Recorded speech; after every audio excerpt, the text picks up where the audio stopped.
Selamat malam untuk narasumber. Di sini kami adalah mahasiswa dari Universitas Surabaya.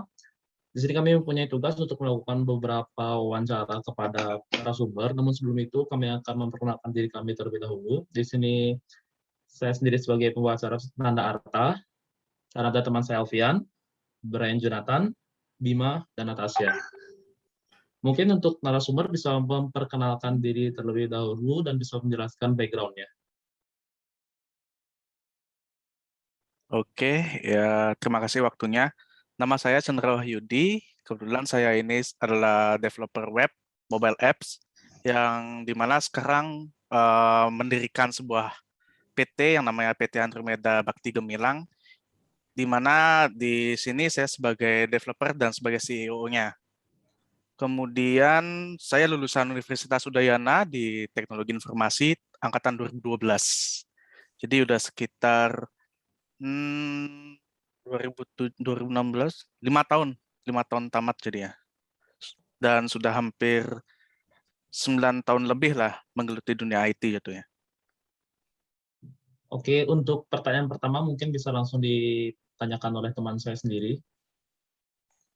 Ya, langsung aja ya nih. Pertanyaan pertamanya, bagaimana perusahaan bisa lebih kompetitif dengan mengubah tenaga kerjanya menjadi tenaga kerja WFA gitu?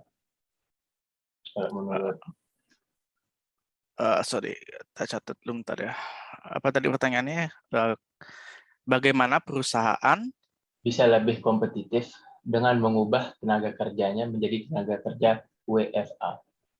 kalau bicara masalah perusahaan harus kompetitif melawan perusahaan-perusahaan lain yang dimana sekarang itu ya emang udah eranya dunia digital ya kalau kita ngomongnya, yang dimana orang-orang itu sudah tidak harus lagi yang namanya kerja di office, dimanapun dia sekarang sudah bisa bekerja gitu. Nah, salah satu caranya adalah gimana kita harus bisa menekankan dalam di dunia marketingnya, di digital marketingnya, itu yang kita targetkan. Itu yang kita buat kerangkanya dulu, kita kuatkan dulu untuk pemasaran di era digital. Itu untuk kompetitif dengan perusahaan lainnya, yang orang-orang notabene dia bekerja di office yang ya memang salah satu gini ya, salah satu apa sih keuntungannya dia lebih efisien satu karena lebih gampang komunikasinya. Yang kedua, WFA pun juga sebenarnya itu um, bisa bisa jauh memberikan, kalau menurutku itu lebih jauh memberikan space kepada orang yang WFA itu lebih berkreasi ketimbang orangnya kerja di office gitu. Jadi yang dimana pertanyaan tadi, bagaimana perusahaan bisa kompetitif dengan mengubah tenaga kerjanya, satu sisi harus menguatkan di sisi marketingnya, dengan mengubah dulu seperti itu. Oke, mungkin lanjut langsung ke pertanyaan kedua. Oke, pertanyaan yang kedua, gaya kepemimpinan seperti apa yang akan berguna dalam memimpin tenaga kerja WFA? Jadi BTW WFA itu work from anywhere ya? Ya, oke. Kalau ditanya gaya kepemimpinan seperti apa yang berguna untuk memimpin tenaga kerja yang WFA, menurutku sih yang satu tentunya communicate, di mana seorang pemimpin harus bisa menjaga komunikasinya terhadap anggota-anggotanya yang WFA. Yang kedua, ketegasan. Ketegasan sebagai pemimpin, bagaimana kita memimpin anak-anak kita yang berada jauh di sana, yang kerjaannya remote, mungkin kerjaannya memang online, gimana kita memberikan itu supaya orang-orang kita itu nggak apa istilahnya ya, nggak merasa seenaknya aja sama perusahaan gitu. Satu sisi ya itu kemungkinan dalam perusahaan ya dalam kepemimpinan itu si pemimpin tentunya harus melakukan yang namanya stand up di setiap anggota-anggotanya. Stand up itu maksudnya adalah di mana pemimpin ini berkomunikasi apakah seminggu sekali atau seminggu 2 kali, itu menjunjung untuk pendekatan dan membuat karyawan-karyawan yang WFA ini lebih dekat jadinya dengan perusahaan. Kayak gitu.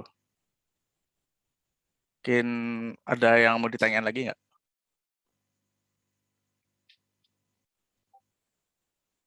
Atau masih kurang paham gitu sama penjelasannya, bisa ditanya ulang lagi.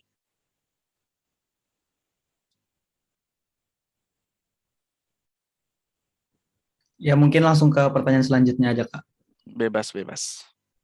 Nah, kan dari yang dibahas tadi, apakah ada karakteristik pekerjaan maupun tuntutan pekerjaan yang mana mungkin yang dirasa cocok dengan teknologi untuk memastikan kinerja dari karyawan yang bekerja secara WFA? Untuk memastikan kinerjanya gitu, Kak, mungkin. Entah dari target atau gimana. Kalau karakteristik pekerjaan, desain pekerjaan untuk orangnya gitu. Iya, Maksudnya? untuk perorangan kan dari karyawannya sendiri.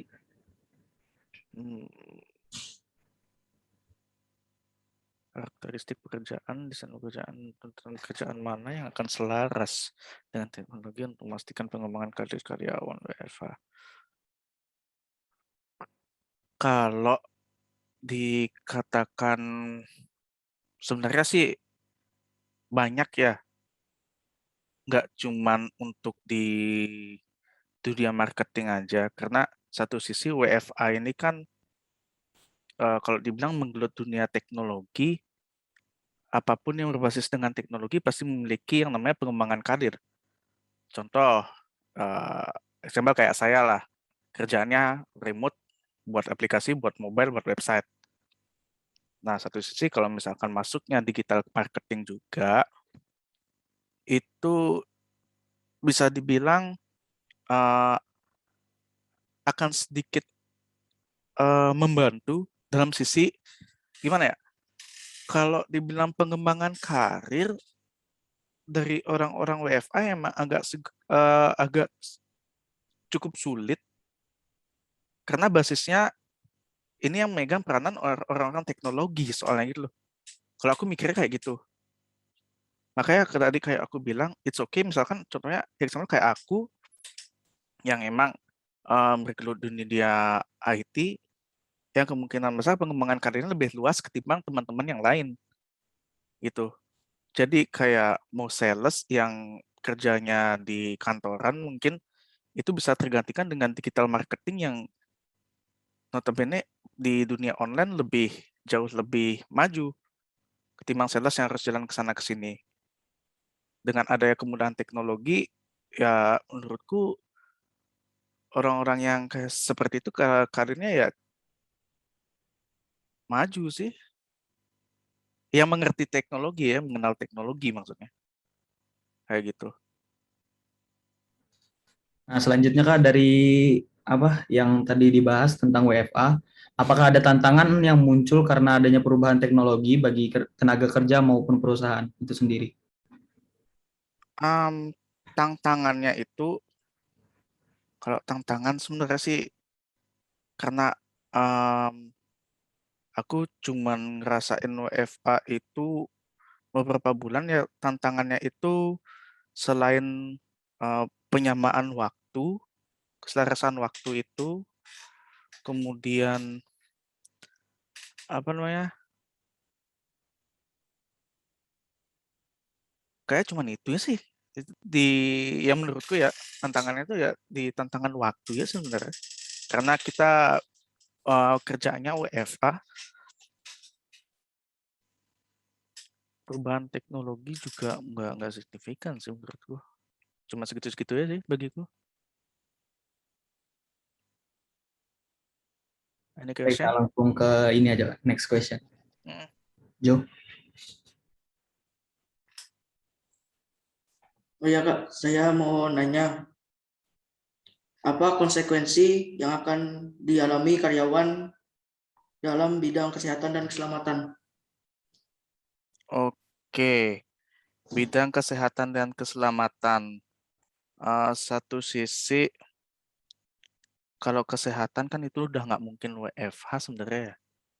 Kesehatan itu emang harus ada di tempatnya, terkecuali kalau kita ngomongin teknologi yang namanya perkembangan zaman, orang-orang yang akan hilang tuh yang kalau ya, mungkin jawabanku di luar dari pertanyaan ya, tapi aku bakal menjelaskan kalau di kesehatan yang bakal hilang tuh seperti orang-orang registrasi maupun front office bisa hilang nanti di zaman teknologi ke depan,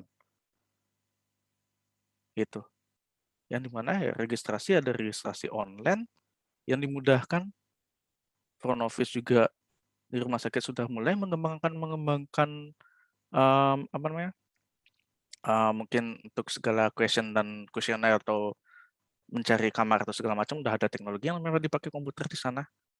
Nah, satu sisi kalau misalkan di bidang kesehatan yang seperti notabene seperti dokter, perawat itu nggak bisa dikatakan untuk WFA, gitu. Kalaupun misalkan dari tim manajemennya, mungkin kemungkinan besar bisa, tapi kan itu cuman manajemen dalam sebuah rumah sakit. Tapi kita bicara tentang kesehatan, kalau kesehatan kayak dokter, perawat, no, aku kira nggak bisa digantikan hal seperti itu. Kemudian tadi sama sama apa lagi satu ya? Kesehatan sama apa ya? Sama keselamatan. Pak, keselamatan. Kalau keselamatan, bisa kasih contoh nggak keselamatan itu maksudnya kayak gimana? Apakah orang tabrakan atau polisi atau ambulans yang jalan maksudnya gimana?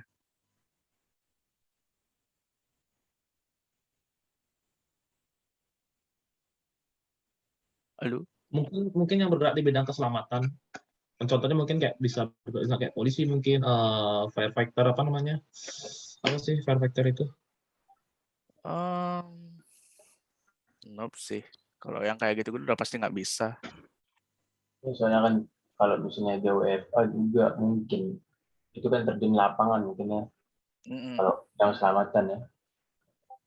Itu salah satu sebenarnya yang riskan seperti itu emang tidak boleh ada yang kayak gitu, yang WFA lah istilahnya.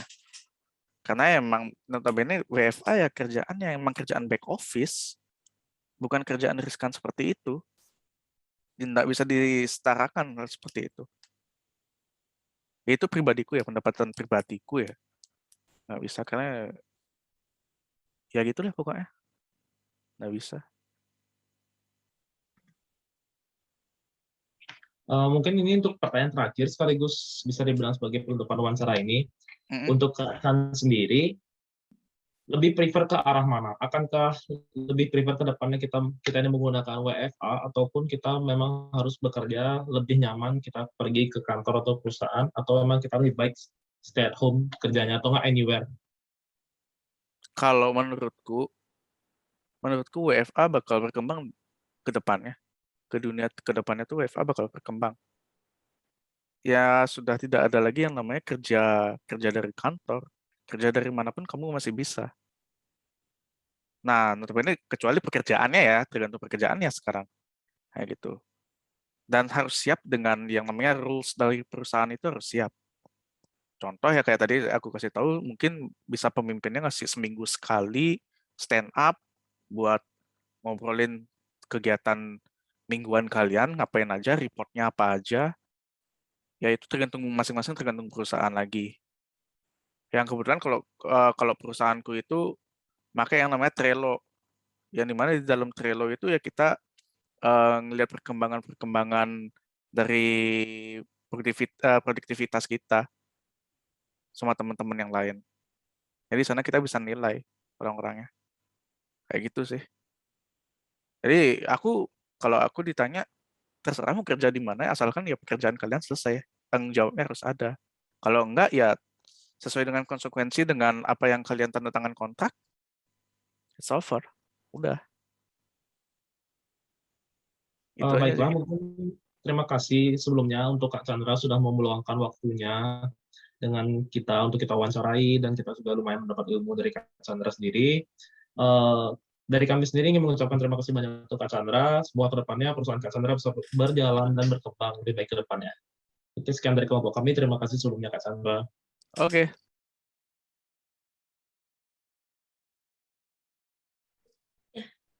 Selamat malam ya semuanya. Perkenalkan, nama saya Purna Putri, bisa panggil Kak Puput aja. Tinggal di Denpasar. Sekian, silahkan lanjut.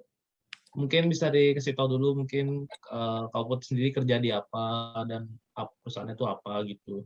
Oh ya, saya kerja di imigrasi, umur 20 tahun, kuliah di Universitas Hindu Indonesia di Bali. Terima kasih. Kalau boleh tahu Kak, mungkin Kakak di imigrasi itu di bagian apa ya? Administrasi sih. Administrasi. Iya. Mungkin kita masuk aja ke pertanyaan. Menurut Kak Puput sendiri,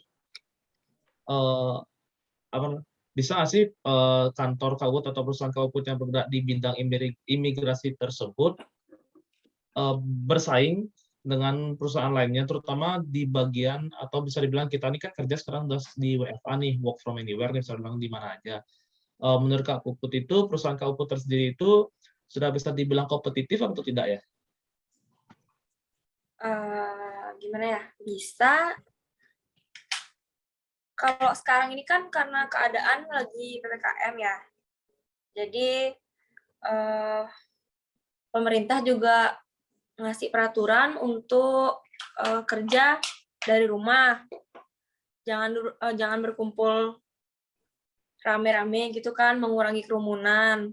Nah, imigrasi sendiri kan juga pengurusan visa, paspor, kitab dan sebagainya itu kan sekarang sudah ada sistem online, jadi kita bisa kerja dari rumah, mungkin dari tempat seperti kafe dan tempat lainnya itu bisa.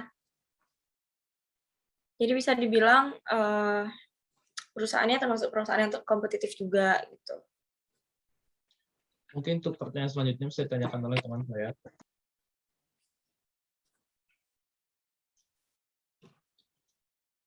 Mungkin bisa dari Yot dulu.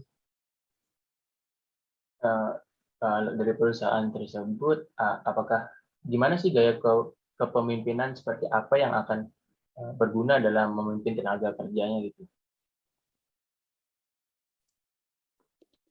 Bisa diulang? Nggak kedengeran. Gaya kepemimpinan apa yang akan lebih berguna dalam memimpin tenaga kerjanya? Ya, mungkin kalau menurut saya sendiri, gaya kepemimpinan yang demokratis, bisa dibilang artinya berarti gimana ya, pemimpin itu mau mendengarkan apa aja saran-saran atau keluhan dari karyawan-karyawannya, dari stafnya. Pemimpin bisa jadi orang yang mau menjadi pendengar untuk para karyawannya dan mau berbagi pendapat juga. Mungkin yang seperti itu.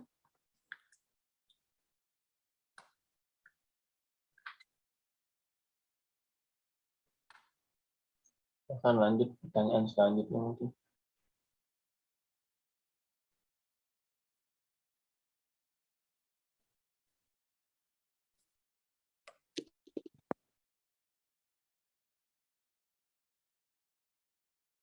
Oke, dari aku ya pertanyaannya. Pertanyaan selanjutnya,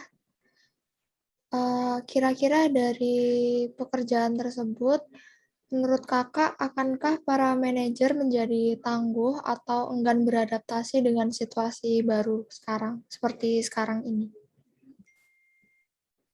Kalau menurut saya sendiri, mungkin lebih ya ada waktunya beradaptasi, tapi itu juga mulai perlahan-lahan ya untuk beradaptasi dengan situasi yang sekarang, situasi PPKM seperti ini. Kita mesti bekerja nggak cuma dari kantor, jadi pemimpin juga seperti manajer juga perlu mengatur, memanage cara kerja yang baru, dan pastinya dengan usahanya yang dijalankan mungkin seiring berjalannya waktu bisa menjadi seperti itu.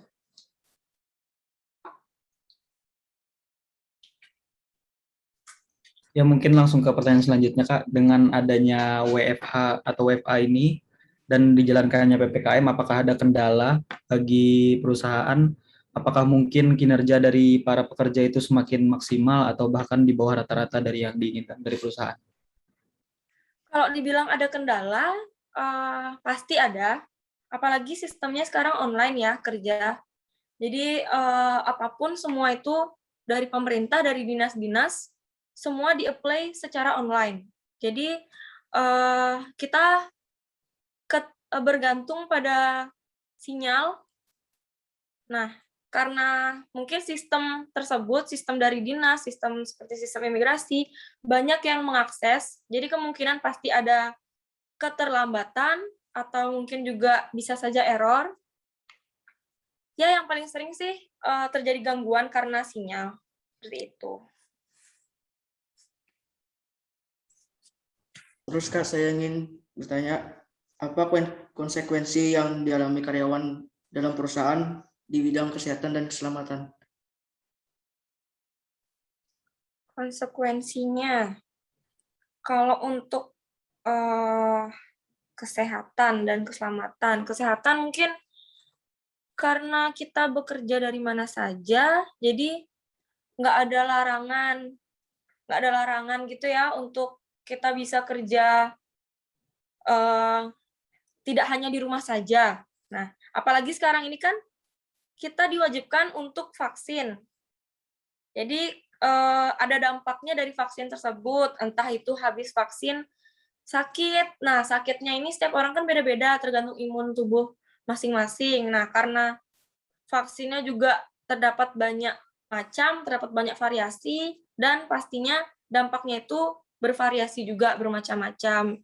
Dampaknya bagi kesehatan ya mungkin bisa saja sakit yang berkepanjangan, sakit yang lumayan lama, menyebabkan karyawan tersebut tidak masuk kerja, seperti itu. Untuk keselamatan, mungkin untuk yang bekerja keliling, keluar kota, atau mengantar dokumen dan sebagainya, bisa saja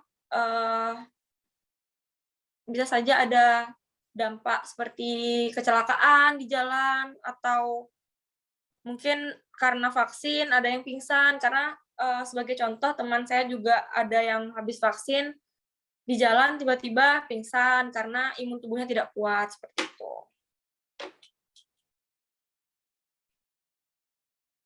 Mungkin pertanyaan terakhir, menurut Kak Uput sendiri, lebih prefer yang mana ke depannya? Akankah WFA ini akan lebih baik ke depannya dan akan dilakukan dengan lebih baik lagi, atau mungkin Kak Uput sendiri lebih prefer kita negara Indonesia ini menggunakan sistem kerja yang seperti biasa sebelum adanya pandemi ini?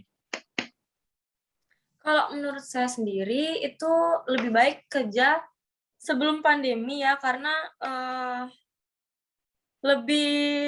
resikonya lebih berat dan lebih besar juga karena kita kerja bisa WFA di mana saja kan.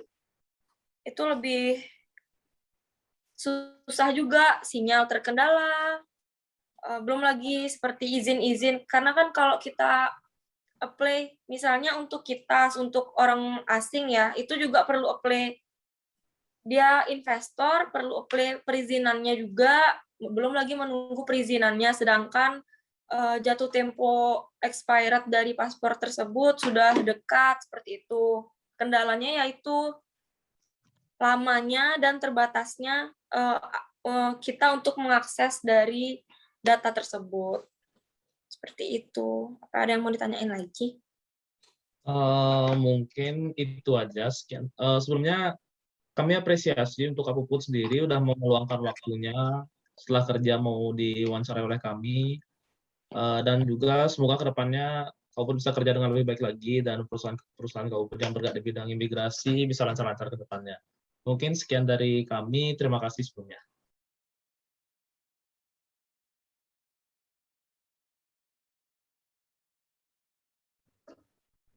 Oke, kenalin juga aku Patricius Jackson, asli dari Surabaya. Sekarang juga masih mahasiswa, statusnya juga sambil kerja tapi kerjanya bisnis online, ya, bisnis online shop. Jualannya ada jualan sneakers sama buka jasa cuci sepatu seperti itu. Mungkin untuk pertanyaan pertama bisa dimulai dari Natasha sendiri. Oke, pertanyaanku itu dari bisnis-bisnis kamu, kenapa kamu memilih bisnis tersebut? Langsung ditanya semuanya atau oh ya satu-satu aja. Kalau kenapa aku milih bisnis ini, karena yang pertama aku emang hobi koleksi sneakers ya, hobi koleksi sneakers, terus juga emang awalnya dari coba-coba dan iseng gitu.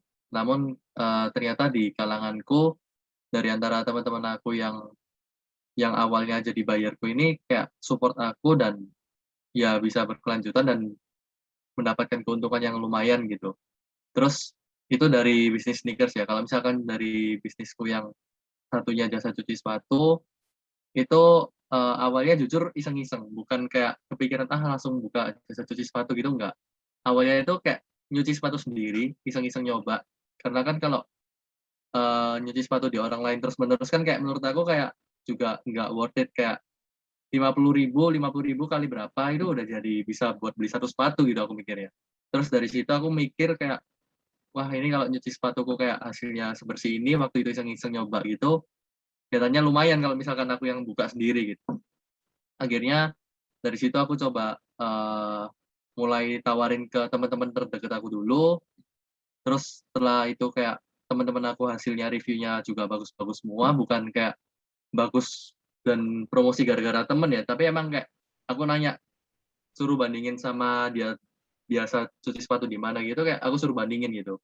Terus karena hasilnya bagus, menarik, jadi ya aku akhirnya berani memulai bisnis itu meskipun masih online ya, masih belum berani buka offline karena masih belum nemu tenaga kerja yang pas dan yang bisa nyucinya itu kayak bersih, karena aku lebih mentingin kualitas gitu.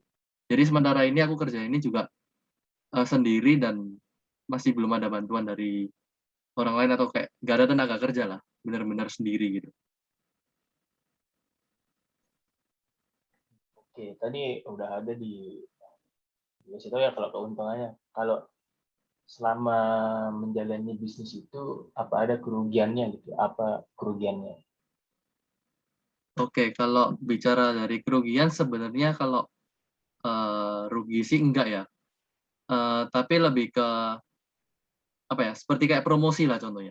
Kayak promosi itu kalau dibilang rugi enggaknya itu bisa dibilang rugi, tapi kayak apa ya? Kita lebih mikir kalau misalkan mau endorse atau mungkin mau mau minta talent buatin video dan promosin ke orang lain itu tujuannya menurut aku bukan buat nambah profit ya, emang nambah profit, cuman kayak menurutku itu bonus. Aku lebih nyari ke portofolionya mereka, kayak misalkan aku nyuruh orang A promosiin jasa cuci sepatuku atau gimana, aku lebih mentingin kayak kualitas dia mereview, terus kayak hasil videonya gimana. Jadi kayak menurut aku itu bukan suatu kerugian. Jadi kayak selama ini sih aku jualan juga nggak ada ruginya sih. Kalau dari modal ya, kalau dari modal kayak buka jasa cuci sepatu, jujur untungnya lumayan banyak.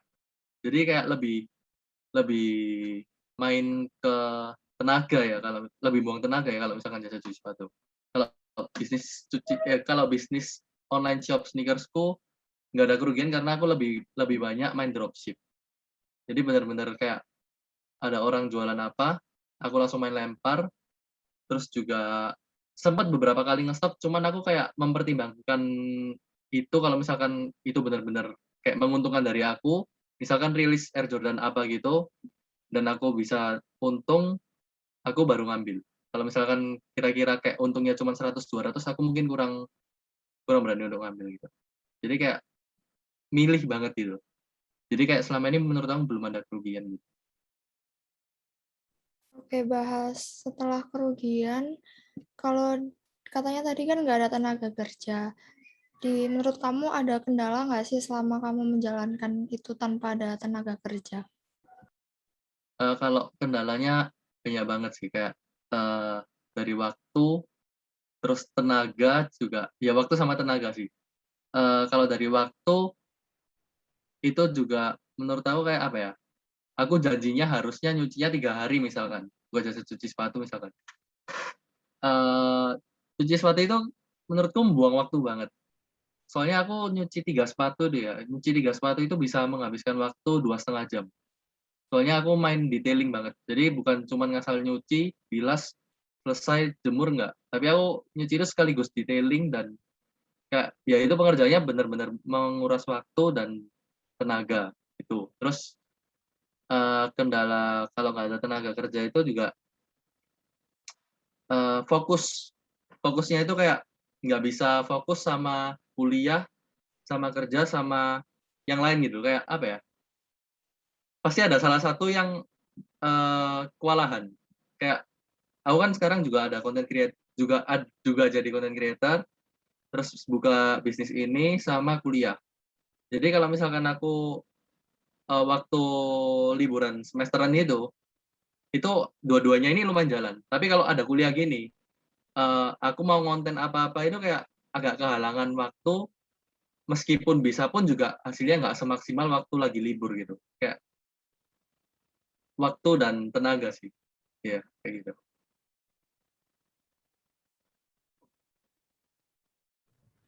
Nah, mungkin langsung ke next question. Kan sekarang lagi zaman-zaman pandemi seperti ini kan. Apakah ada pengaruhnya bagi usaha dari saudara yang mungkin berdampaknya sangat besar sekali, seperti misalnya dari segi pelanggan mungkin? Oke. Kalau dampak karena pandemi seperti ini, awalnya nggak ada. Terus mulai saat PPKM kemarin, mulai zamannya COVID Delta naik banget itu jujur dari jasa cuci sepatu sama online shop sneakersku pendapatannya menurun drastis. Dan itu ya emang nyata, bukan cuman orang-orang kecil doang, orang-orang yang apa, bukan orang-orang yang buka makanan atau apapun, tapi semuanya menurutku juga pasti kena dampaknya sih. Jadi ya gitu.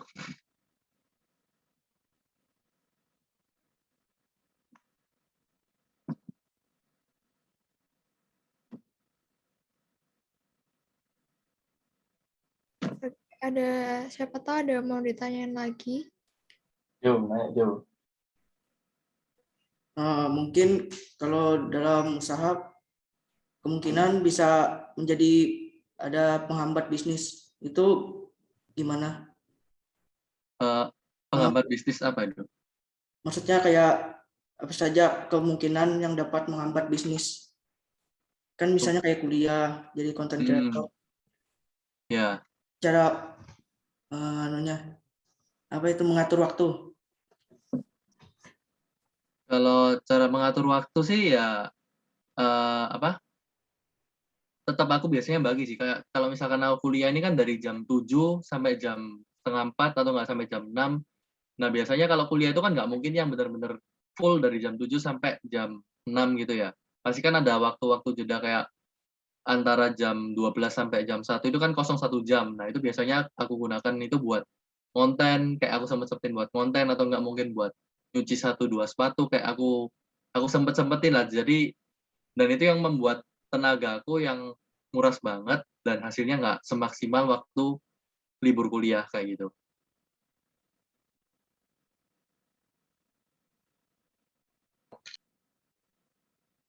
Oke, lanjut pertanyaan terakhir. Mungkin dari Patricius sendiri bisa dibilang bergerak di bidang bisnis sneakers dan apa namanya sepatu. Akankah kedepannya ingin menambah karyawan atau tidak? Dan misalnya ingin menambah karyawan, sistem kepemimpinan yang bagaimana yang akan Anda terapkan dalam bisnis Anda tersebut? Oke, kalau itu jujur aja aku udah punya target next buat beberapa bulan ke depan. Kalau bisa ya secepatnya sih. Itu aku bakalan nambah tenaga kerja buat bisnis aku, terutama cuci sepatu ya. Kalau misalkan online shop mungkin aku masih bisa handle sendiri. Soalnya apalagi masa pandemi ini bisnis sneakers juga nggak sejalan jasa cuci sepatu. Karena kalau jasa itu semua orang pasti butuh gitu. Kayak potong rambut apa itu semua orang pasti butuh. Nah, mungkin aku ada sistem yang udah aku pikirin itu kayak aku mungkin butuh 1 atau 2 orang yang bisa bantu bagian cuci sepatu, cuman bagian online-nya aku yang handle, sama yang mungkin nganter jemput aku sendiri tetap. Dan sistemnya cuman bagi hasil kayak hitungannya kayak per sepatu berapa, bukan sistem yang kayak gajian sebulan langsung 2 juta, 1,5, 3 juta kayak gitu, bukan. Aku lebih main ke sistem persenan gitu. Kayak gitu sih. Udah ada rencana. Soalnya kayak kalau misalkan ini nggak aku pikirin dari sekarang, besok-besok ya udah pasti berhenti bisa-bisa. Mungkin lagi satu pertanyaan. Semisal ketika Patricius sendiri ingin mendirikan suatu toko, misalnya toko ya, ketika bisnisnya udah berkembang nih, mendirikan suatu toko, dan akan terjadi lagi yang namanya pandemi, akankah Patricius sendiri dengan karyawan tersebut akan melakukan sistem work from home atau work from anywhere, atau akankah tetap melaksanakan yang namanya kerja di toko tersebut? Sebenarnya itu kembali lagi tergantung peraturan dari pemerintah ya. Kalau misalkan peraturan dari pemerintah emang harus work from home benar-benar 100%, mungkin aku juga ya bakalan ngambil kebijakan itu, mengikuti apa peraturan yang ada, terus juga sistemnya pasti ada perubahan lah, Kak. Mungkin aku kayak sekarang, apa ya, kalau misalkan mungkin sistemnya kembali seperti sekarang ya. Kalau sekarang kan aku belum ada toko. Jadi kalau misalkan memang pemerintah memberi sistem work from home, aku akan ngumpulin sepatu itu di rumah aku, dan karyawanku ini ya nyuci sepatunya ya di rumahku kayak sekarang gini gitu. Jadi kayak nggak terlalu berpikir kayak ribet, soalnya kan kayak pengalaman sekarang lagi pandemi udah ada gitu. Oke, Mas nih, lebih prefer work from anywhere, work from home, atau kita lebih milih, atau mungkin Persis lebih milih kerja di suatu toko atau mungkin suatu kantor gitu? Lebih prefer yang mana antara dua itu? Kalau dari aku sendiri ya, kalau dari aku sendiri mungkin lebih ke work from home. Mungkin karena aku belum pengalaman di kerja langsung di tempat gitu. Karena kalau menurut aku work from home ini kayak efektif banget dari waktu dan tenaga. Kayak ya kita kerja di rumah aja, cuman emang negatifnya kalau misalkan work from home itu ya pasti tambah males, pasti kayak tambah apa-apa kayak bisa kepikiran sendiri, kayak kayak sesuatu yang nggak penting itu kayak lebih sering terjadi gitu. Kalau misalkan di luar kan kita benar-benar produktif nih, benar-benar kerja gitu. Kalau misalkan di rumah ya negatifnya mungkin kayak gitu-gitu aja sih. Tapi kalau efektifnya lebih efektif work from home menurut aku. Oke, berarti lebih prefer work from home ya? Iya. Mungkin itu aja dari kami, dan kami juga apresiasi untuk Petrus sendiri sudah mau meluangkan waktunya di sela-sela kesibukan kuliah, bisa meluangkan waktunya untuk kami wawancara. Kami mengucapkan terima kasih banyak, dan semoga kedepannya bisnisnya bisa berkembang lebih baik ke depannya, dan bisa lebih grow up ke depannya. Amin. Thank you. Terima kasih. Thank you. Thank you ya. Yo, BJ. Thank you. Itu BJ.